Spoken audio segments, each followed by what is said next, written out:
I don't think I ever foresaw him being like an MVP caliber player at OKC. I just thought he would be a great, scorer off the bench who would have a long career doing that. So obviously they make the finals, that OKC big three, that homegrown big three with Kevin Durant, Russell Westbrook, and James Harden, and he gets traded to Houston in one of the probably worst trades in NBA history, which was motivated almost exclusively by OKC ownership wanting to avoid the luxury tax. I don't think they've gotten enough abuse for that trade because they definitely deserve it. But did you think it's an interesting what if he stays in OKC, if they eat just that little bit of luxury tax? I don't remember how much it was, but I don't think it was some astronomical amount. Do you think that core eventually wins an NBA championship in that era? I think if they keep Harden, they definitely have a shot at least one NBA Finals. I think they could have done it. Yeah, they weren't up to the task against LeBron's Miami Heat, right? But I think as they grew, Harden, you saw his game evolve offensively. The Thunder had the guys around him defensively, so he didn't have to worry about defense. They had Ibaka, in the paint. So I think they could have done it. And I think OKC ownership traded him to save $5 million. That's literally what they saved. $5 million and ruined their chances at being like contenders year in and year out at in the NBA Finals. So Mm-hmm. And I think it shows you that they were probably closer to like your opinion of him because maybe, yeah, I guess maybe that's what they thought. They're like, he's nowhere near yeah, Manu Ginobili. Let's get rid of this guy. exactly. So their return was, Kevin Martin, was it Jeremy Lamb. Jeremy Lamb, right? Yeah. I was going to say Anthony Lamb. Jeremy That Lamb. would make that trade even worse. Yeah, exactly, right. A number of picks, a bunch of other stuff, but it was definitely a cost saving move. And what it did, I do think that they would be able to win one championship in that era. I mean, they had already proven that they could handle the Spurs. I know this was like early Kawhi days, so it was a weird time, but I do think that collection of talent eventually would have won, assuming health and all that stuff. I think they ran into some bad luck with Russell's knee and Kevin Mm-hmm. Durant's foot and a bunch of other stuff as well. So I think it's a great what if. I think we should maybe spend another podcast on that what if, and if they would have been able to overcome the Spurs and the Heatles and all that stuff. And So and imagine if they had Harden for that Game 7 against the Dubs, right? That probably is changing our trajectory too. yeah, absolutely. And well, effectively what they did with that trade was create another contender in Yep. Houston. And I think his time in Houston was obviously the peak of his powers. He was his MVP caliber seasons. He wins an MVP there. He comes within a game or two of beating the Warriors, a game 7, a half, in fact, of beating the KD led Warriors. So does he get enough credit? I know this is going to be mostly a James Harden bashing podcast, but does he and Chris Paul, who's went over to the good guys, but does he get enough credit for being the best matchup for these KD teams? I mean, this is the same team that beat the Cavs in 5 or swept the Cavs, and they would go to 6 or 7 games regularly with the Rockets. What do you think? Yeah, to be fair, I don't think he gets enough credit for what he did that year with Houston, right? Pushing the Warriors to almost to the brink, right? To elimination there, and that was 99% Harden led, right? But he was getting that support from CP3. He's getting support from some other guys, but that was all James Harden in that series, and he was giving the Warriors fits, and that was peak James Harden. So I don't think he gets enough credit for that. James Harden, what he really did when he got to Houston was really work on his offensive game, right? He kind of changed it up. He's always had that herky jerkiness to his game, always kind of fishing for fouls, but he just took it to a next level in Houston, right? He was just like, even if you did foul the guy, the dude was finishing him.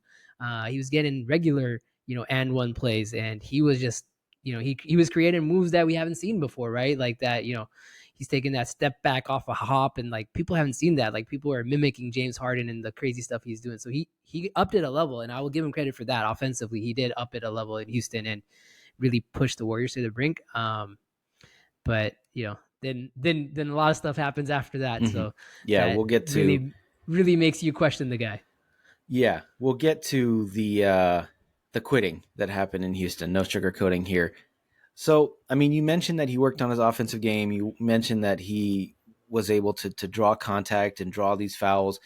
There was a period of time, I'm looking at his basketball reference page, basically from, for almost his entire Houston tenure, from 2012 through 2019-2020 season, he basically averaged anywhere between 10 to 12 free throw attempts a game. Which, I mean, I don't have that information offhand, but I can assume it's among It's the definitely leaders. tops. Yeah, Yeah, absolutely. maybe the most in the league. So, I mean, and also during that time, I mean, to be clear, like he had the MVP season. He was, I don't know if he was a scoring champ, but he was pretty close. He had a couple seasons where he's averaging, 30, 36, 34 points a game.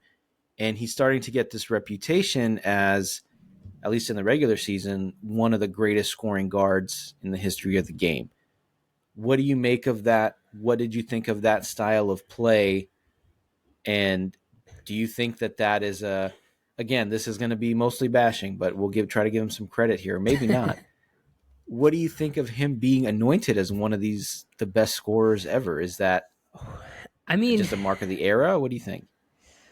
I think it's fair because Harden has an element to his game that we don't see a lot of people have, right? Like, yes, the style of play, I hate it. It's he slows down the game. He's fishing for contact. He's making sure he's getting contact. He's bumping into guys. I That's a disgusting style of play for sure, uh but he could do things off of that, right? Like he's taking the contact, he's getting and one plays, he's stepping off that contact, he's making, he's nailing three pointers. So I think it's fair to say he's one of the greatest scorers in the NBA history, right? Like he's definitely there. And like when you talk about guys who can get to the basket and score, like he's up there with Iverson in my mind. He's up there with those kind of guys, right? Um, Kobe, Jordan, right? Those guys in terms of getting to the basket and scoring, Harden's up there with them. He's not up there with them in other aspects, but if you're talking about just pure scoring and you need a guy, Harden in his prime is definitely one of the top guys you'd want to have. Mm-hmm.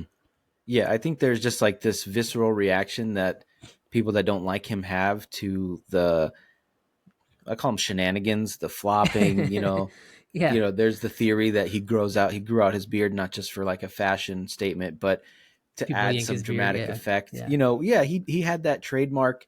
He would drive to the basket, he'd kind of hook your arm as a defender and throw his head back very dramatically, and you'd see the beard flopping around yeah. exactly. And Like, it's oh, like, he oh, definitely got fouled. The beard's flopping. yeah, exactly.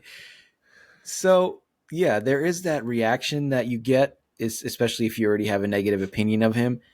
And in general, I mean, we know that style of play, we could say it doesn't make for playoff success, but there's also this world where, they don't miss 27 straight threes against the Warriors and they beat the Warriors. Who knows if they beat the Cavs in the finals? I would give them a good chance with the team that they had. I mean, you look back, that team was stacked, you know, and obviously he's the best player on that team. So I don't know if I think the evidence shows that style of play eventually doesn't work, but there's also the argument that he is such a unique player in NBA history because he has that combination of size and athleticism and skill that we rarely see, right? I mean, the closest comparison is like Luka with that same approach of that, they call it like the heliocentric offense where everything Yeah, is flowing through him.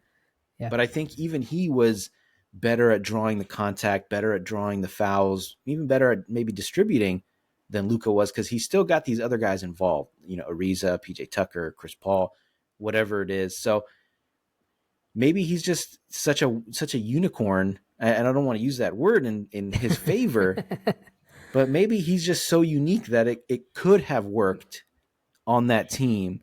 They just happened to run into one of the greatest teams of all time. Am I giving him too much credit? Maybe a little, maybe a little too much. Maybe, Okay. maybe, maybe. But it's fair, right? I think, like you said, right, his style of play is so unique. Like we don't.